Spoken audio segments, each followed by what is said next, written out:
Horror कहानियां थी। रहस्यमयी गर्भ। 60 वर्ष की उर्मिला शहर के बाहरी हिस्से में अपने छोटे से घर में अकेली रहा करती थी। एक रात शहर में बहुत जोर का तूफान आया। जोर जोर से हवाएं और आंधी तूफान के साथ तेज बारिश होने लगी। उन आवाजों को सुनकर कोई भी घबरा जाता, लेकिन उर्मिला घर के सारे खिड़की दरवाजे बंद कर गहरी नींद में सो रही थी। रात के लगभग 12 बजे होंगे कि किसी ने उर्मिला के घर का दरवाजा खटखटाया। दरवाजे के खटखटाने की आवाज सुनकर उर्मिला की नींद खुलती है। आखिर इतनी रात को कौन आया होगा? उर्मिला जाकर दरवाजा खोलती है तो सामने लगभग 26 साल की बेहद सुंदर लड़की को खड़ा देख हैरान रह जाती है।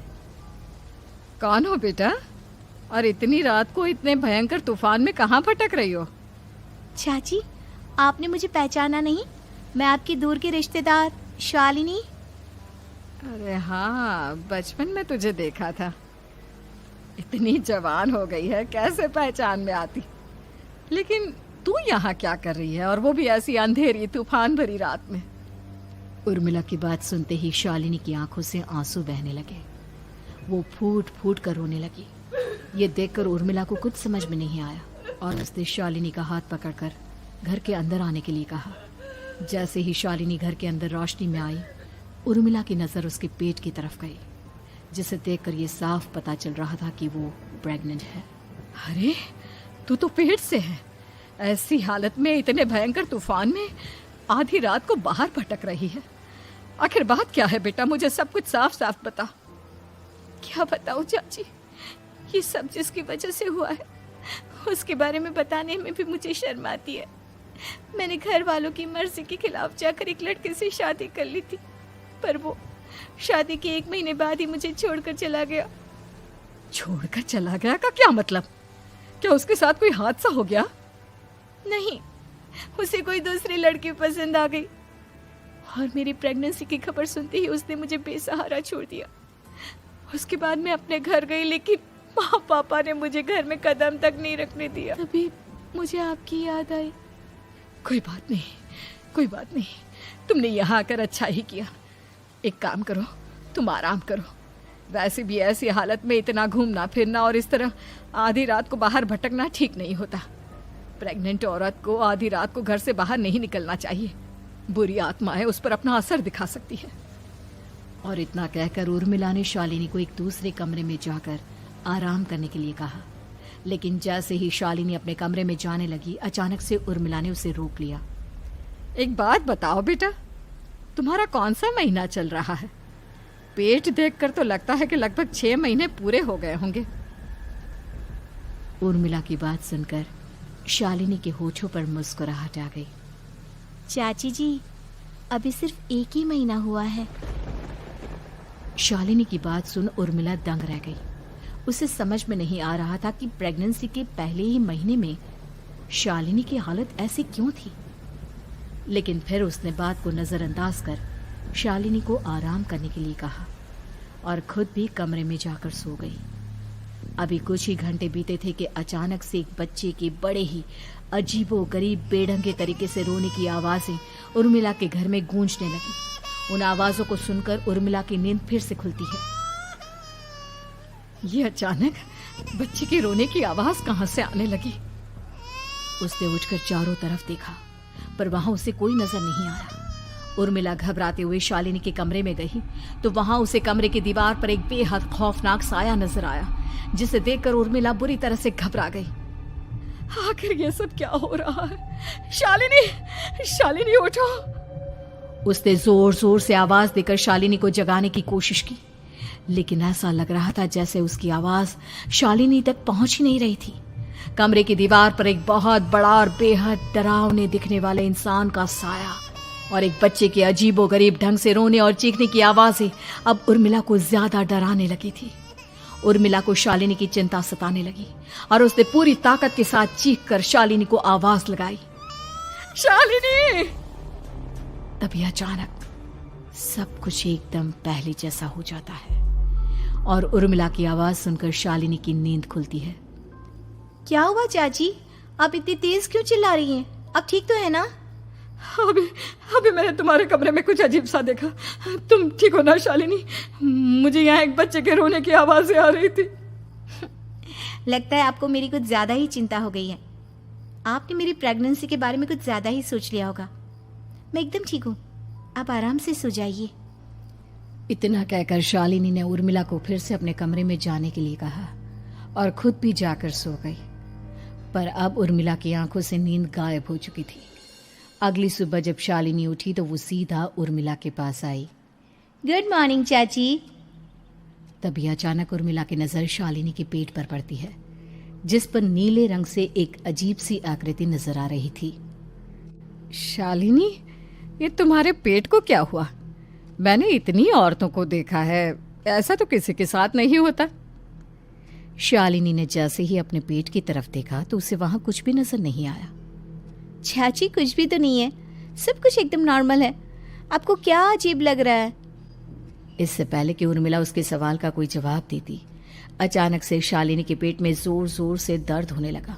वो बुरी तरह दर्द से तड़पने लगी। चाची, चाची। ये सब देखकर उर्मिला बहुत घबरा गई। उसने धीरे धीरे शालिनी के पेट को सहलाना शुरू किया, लेकिन शालिनी का दर्द कम नहीं हुआ। उर्मिला जाकर रसोई से पानी का गिलास लेकर आई और शालिनी को पानी पिलाने की कोशिश करने लगी। ले बेटा, पानी पी ले, तुझे आराम मिलेगा। ले ले। नहीं चाची, मुझे बहुत तेज दर्द हो रहा है।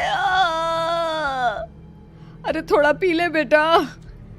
जैसे ही उर्मिला ने शालिनी को पानी पिलाया, उसने देखा कि गिलास में बचा पानी का रंग नीला पड़ गया और शालिनी की आंखें अजीब हो गई। उसके पेट पर बच्चे का एक डरावना चेहरा नजर आने लगा।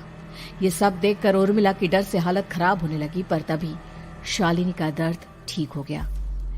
बेटी, अभी तुम्हारा दर्द ठीक है तो ऐसा करो, तुम थोड़ी देर आराम कर लो।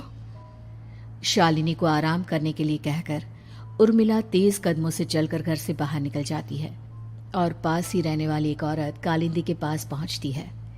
अरे उर्मिला बहन, बड़े दिनों बाद दिखाई दी, क्या हुआ? बहुत घबराई हुई सी लग रही हो, सब ठीक तो है ना? क्या बताओ कालिंदी बहन, मेरी एक दूर की रिश्तेदार आई हुई है। वो पेट से है और उसके साथ ना अजीब अजीब चीजें हो रही है। अब उर्मिला सारी बात कालिंदी को बताती है, जिसे सुनने के बाद काले जादू और तंत्र विद्या की माहिर कालिंदी एक ताबीज बनाकर उसे देती है। बहन, मुझे शालिनी पर किसी बुरी आत्मा का साया लगता है। ये ताबीज ले जाओ, आज रात को 12 बजे उसे पहना देना, फिर सब ठीक हो जाएगा। उर्मिला ताबीज लेकर घर वापस आती है और अब आधी रात के होने का इंतजार करने लगती है। जैसे ही आधी रात होती है, वो नींद में सोई शालिनी को ताबीज पहना शांति से अपने कमरे में आकर अपने पलंग पर लेट जाती है।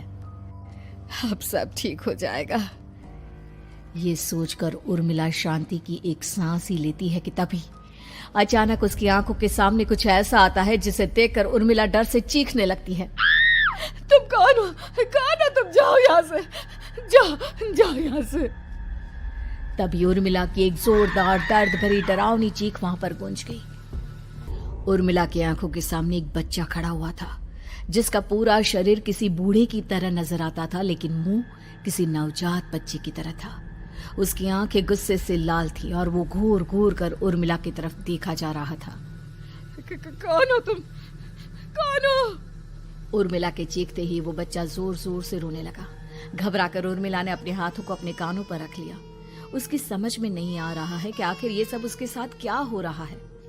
कौन हो तुम? कौन हो? क्या चाहते हो मुझसे? जाओ जाओ यहाँ से, आखिर तुम हो कौन? तभी अचानक से उर्मिला के पूरे घर में लाल रंग की रोशनी फैल गई। वो बच्चा धीरे धीरे कदमों से चलता हुआ उर्मिला की तरफ बढ़ने लगा। किसी नवजात पैदा हुए बच्चे के जैसे उसके रोने की आवाज अब उर्मिला के कानों में गूंज रही थी। लेकिन कुछ ही सेकंड में वो चुप हो गया और उसने बेहद खतरनाक आवाज में उर्मिला के सवाल का जवाब दिया। मैं वो हूँ जो अब तक पैदा नहीं हुआ, लेकिन जब मैं पैदा हो जाऊंगा तो वो होगा जो अब तक कभी नहीं हुआ। क्या कहना चाहते हो तुम? ऐसा क्या हुआ जो अब तक नहीं हुआ? तबाही होगी, तबाही। सब कुछ खत्म हो जाएगा और ये जो लड़की मुझे जन्म देने वाली है, मैं उसका खून पी जाऊंगा, सारा खून। उस बच्चे की बात सुनते ही उर्मिला बुरी तरह घबरा गई। उसका एक बुजुर्ग आदमी जैसा शरीर, एक नवजात बच्चे जैसा चेहरा, ये दोनों ही बातें उर्मिला की समझ से बाहर थी। तभी वो बच्चा अचानक गायब हो गया। घर का माहौल फिर से पहले जैसा हो गया। लाल रंग की रोशनी भी अब गायब हो चुकी थी। उर्मिला दौड़कर शालिनी के कमरे में पहुंची, जहां वो गहरी नींद में सोई हुई थी, पर उसके गले का ताबीज गायब हो चुका था। उठो उठो शालिनी, उठो बेटा, मुझे तुमसे जरूरी बात करनी है। अरे चाची क्या हुआ? इतनी रात को आप परेशान क्यों कर रही हैं? सब ठीक है ना? अभी जब तुम सो रही थी ना, तो मैंने तुम्हारे गले में एक ताबीज पहनाया था। कहाँ गया बेटा, बताओ मुझे।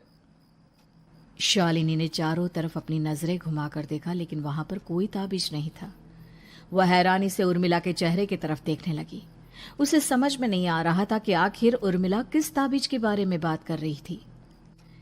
नहीं चाची, यहाँ कोई ताबीज नहीं है। लगता है आपने कोई बुरा सपना देखा है। मैंने कोई बुरा सपना नहीं देखा। खैर छोड़ो, तुम अब सो जाओ, कल सुबह बात करते हैं। डर और घबराहट की वजह से उर्मिला की आंखों से नींद तो जैसे बिल्कुल गायब हो गई थी। अगली सुबह उर्मिला बिना कोई देर किए गांव के बाहर एक छोटी सी झोपड़ी में रहने वाले बूढ़े पंडित के पास पहुंची। पंडित जी, मेरी मदद कीजिए। अरे आओ आओ उर्मिला, क्या हुआ? सब ठीक तो है ना? क्या बताओ पंडित जी, बहुत बड़ी मुसीबत है। मेरी दूर की एक रिश्तेदार लड़की पेट से है और उसके साथ बहुत डरावनी चीजें हो रही है। कल रात को तो एक अजीब सा दिखने वाला बच्चा मेरी आंखों के सामने आकर खड़ा हो गया था। ये तुम क्या कह रही हो? मुझे साफ साफ बताओ कि आखिर तुमने क्या देखा? उर्मिला ने अपने साथ हुई बीती रात की पूरी घटना पंडित जी को बताई, जिसे सुन पंडित जी के माथे पर चिंता की लकीरें उभर आई। अनर्थ होने वाला है, अनर्थ। बरसों पहले भी उस हैवान ने एक लड़की के पेट से जन्म लिया था और उसके बाद उस शहर को पूरी तरह से तबाह कर दिया। कैसी विपदा पंडित जी, कैसे बात कर रहे हैं आप? बताइए मुझे, और इसका उपाय क्या है? इसका उपाय तो है, लेकिन बहुत कठिन है।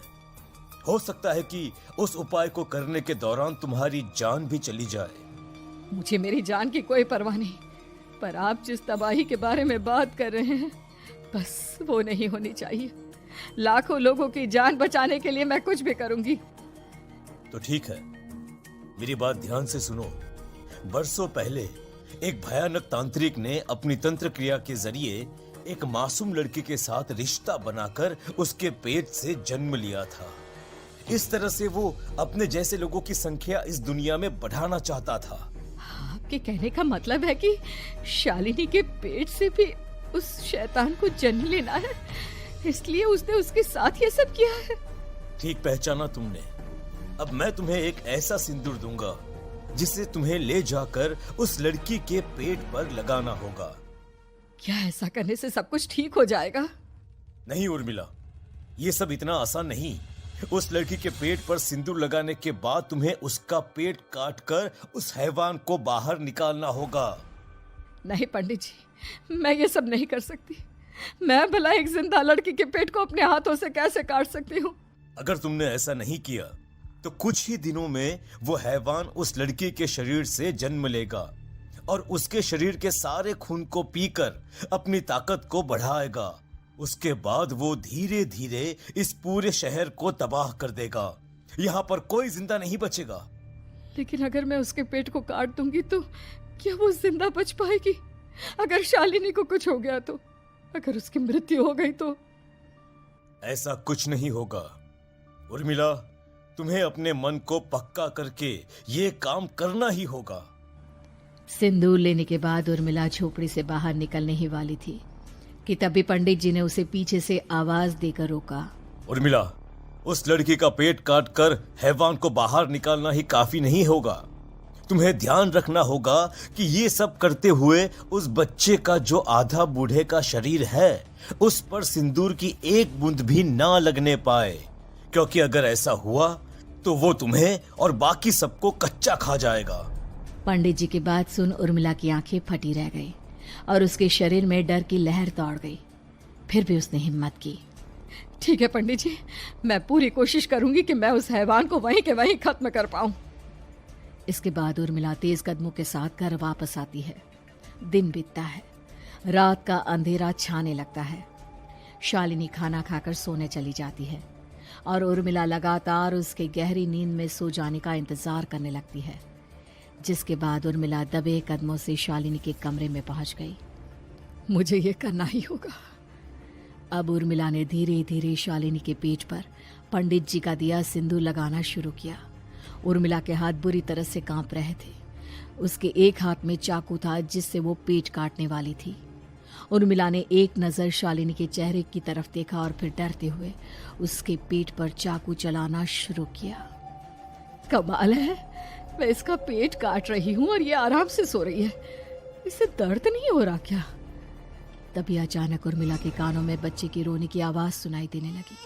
उसने घबराकर चारों तरफ देखा पर वहां पर कोई नहीं था, बस रोने की आवाज लगातार आ रही थी।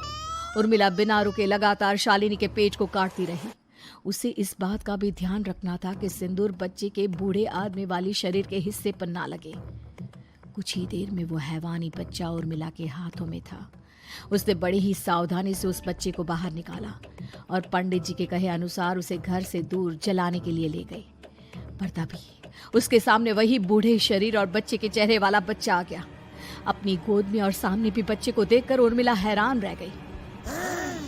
मुझे मारोगी? मुझे इतनी हिम्मत कैसे आ गई तुम्हारी? तुम पैदा नहीं हुए हो और मुझे पता है जब तक तुम्हारा जन्म नहीं हो जाता तो मुझे कुछ नहीं कर सकते। इतना बोलते ही उर्मिला तुरंत उस बच्चे को घास के ढेर पर फेंक कर उसमें आग लगा देती है, जिसके तुरंत बाद वो बूढ़े आदमी के शरीर और बच्चे के चेहरे वाला अजीब तांत्रिक का भूत भी वहां से गायब हो जाता है। कुछ देर बाद उर्मिला घर पहुंचती है तो वो ये देखकर हैरान रह जाती है कि शालिनी का पेट अपने आप जुड़ चुका था। शुक्र है भगवान का और उन पंडित जी का, अब सब ठीक हो जाएगा। सुबह शालिनी सोकर उठती है तो अपना पेट देख बुरी तरह घबरा जाती है। चाची, चाची ये सब क्या हो गया?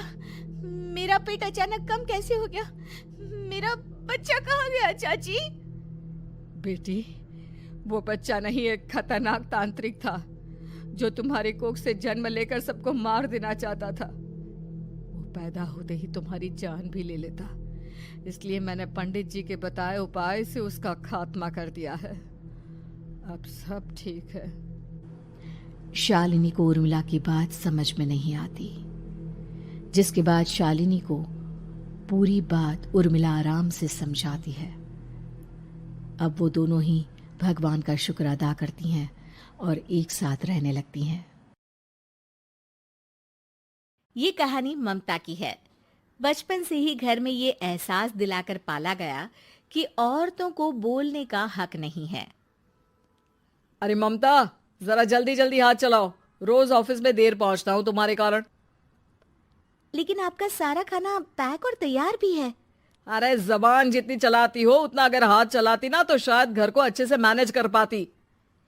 क्या मतलब है? क्या नहीं मिला आपको?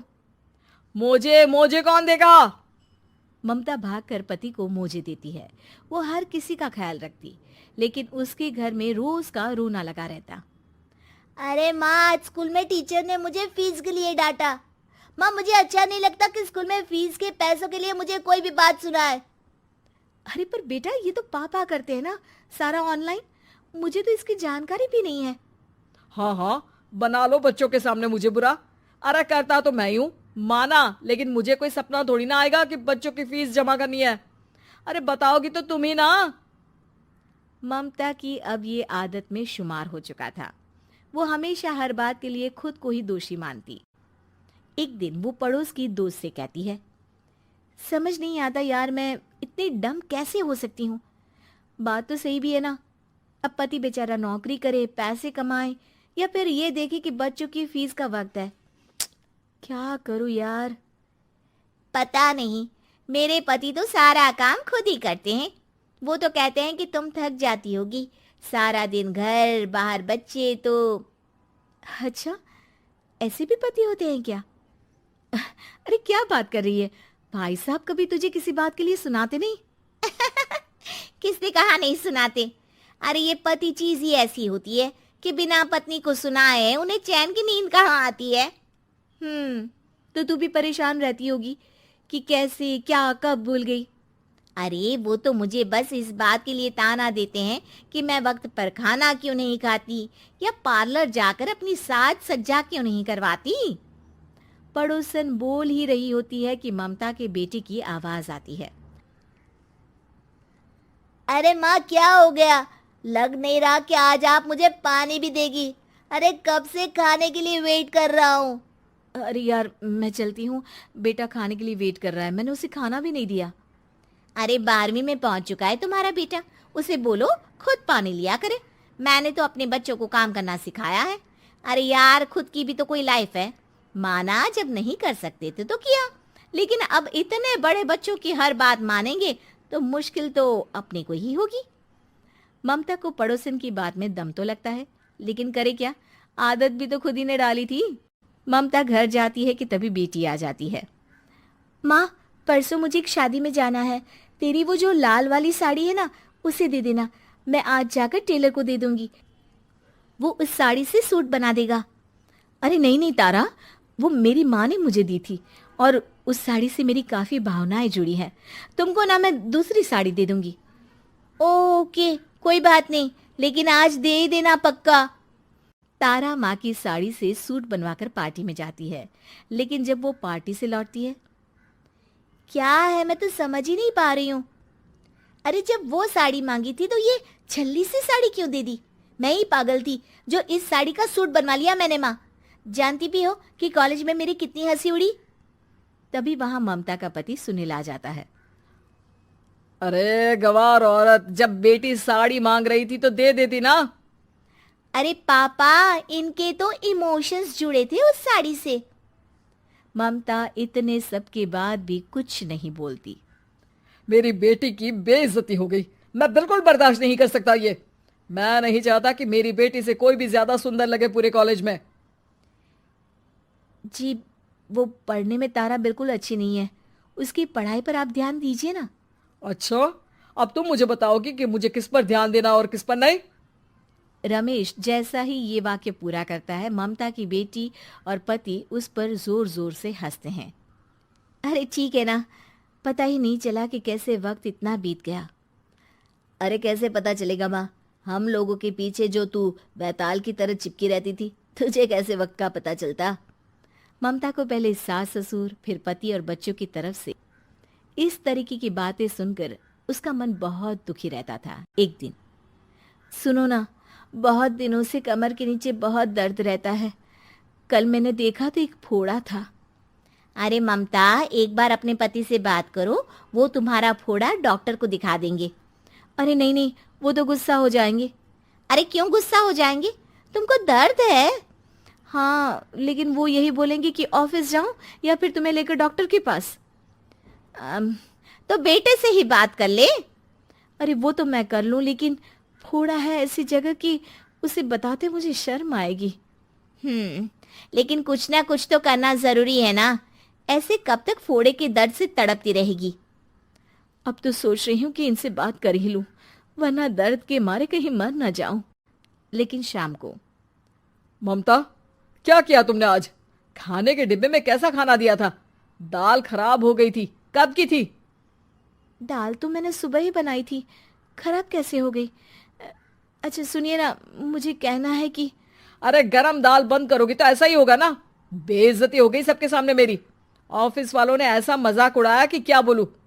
कल से ठीक से खाना देना है तो देना, वरना खाना देना बंद कर देना, बाहर खा लूंगा मैं। ममता जो पति से अपनी परेशानी बताने वाली थी, वो अब ये सोचने लगती है कि कल से पति को खाने में क्या दे। अगले दिन ममता थकी थकी सी हालत में, आप लोगों के लिए नाश्ता बना दिया है, खाना बनाने की हिम्मत नहीं है आज तो। रात भर सोकर थक गई है ना, इसीलिए तो खाना नहीं बना सकती। हिम्मत नहीं हो रही है, मैं बस सोने जा रही हूँ। बस मैडम को सोने का बोल दो, फिर देखो कैसे सोती रहती है। माँ फिर वही पराठा सब्जी। अरे हमारे साथ के दोस्त एक से बढ़कर एक नाश्ता खाना लेकर आते हैं, आप तो बस। सभी घर से निकल जाते हैं, लेकिन जब शाम को बेटा घर आता है तो घर में अंधेरा रहता है। बेटा लाइट जलाता है। क्या माँ, तुम्हारा भी जवाब नहीं है बिजली का बिल बचाने के लिए? वो बोल ही रहा होता है कि सामने माँ जमीन पर लेटी मिलती है। वो उसके पास जाता है। अरे माँ, क्या हो गया माँ? तभी वहां पड़ोसन आती है। अरे बेटा, तुम्हारी माँ के पैर के पास एक फोड़ा है, जिसके कारण ये लगातार कमजोर होती जा रही थी। मैंने उसे पहले ही कहा था कि घर में बता दो, लेकिन तुम्हारी माँ किसी को तंग करना नहीं चाहती थी। तभी वहां डॉक्टर आ जाता है। अरे इनके ऑर्गन में दिक्कत है, कोई बात है जो इनके मन में खटक रही है। अरे नहीं नहीं, इसके मन में कोई बात नहीं है, कोई काम है नहीं ना इसके पास, सारा दिन बस घर में ही रहती है। देखिए मैं तो ये नहीं जानता, लेकिन हाँ इनके मन में हमेशा कोई बात रह जाती होगी, इसीलिए उनकी ये हालत है। अगर आप समय से नहीं ले आते तो हो सकता था कि। अरे नहीं नहीं डॉक्टर साहब, हम पूरी कोशिश करेंगे कि वो ठीक हो जाए। हम लोगों ने अपनी ही परेशानी माँ के सामने रखी, लेकिन किसी ने माँ की दिक्कत को जानने की कोशिश तक नहीं की। हाँ, मैंने भी ममता को हमेशा घरेलू जरूरत से ज्यादा काम का नहीं सोचा था। ममता को होश आता है और वो खुद को अपने बेडरूम में देखती है। वो उठने की कोशिश करती है कि माँ, अब आप नहीं उठेंगी, हम लोग है ना, हम लोग आपको पूरी तरह से खुश रखने की कोशिश करेंगे।